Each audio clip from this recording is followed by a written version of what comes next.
So we're starting out at the back corner. You can see this is actually not a bad room. I booked this with my Visa Avion points, so it didn't cost me anything other than the money that I spent on my Visa card. But I decided to leave Medford a day early, not because I didn't like it there. I loved it there. I'm actually going to go back again. But it's just a long drive home. Here I'm only 6.5 hours away from home. So it was 3.5 hours to get here from Medford. And as you can see, I've got a nice work area. There's my supper. You'll see the video for that.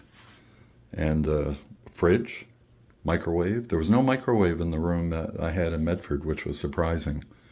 And a really nice, comfortable chair with a tall back on it. Got my jacket and stuff on there for tomorrow. And nice king-size bed.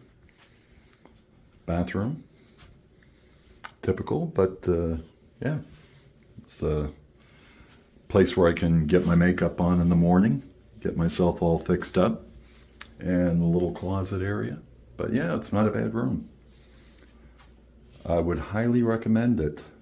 The only thing is the doors. It's an old hotel, but the door is a little bit finicky. You have to push your body into the door to open it, and you got to push it into the door to close it. We've got the TV on in the background. I muted it so we don't have any copyright problems.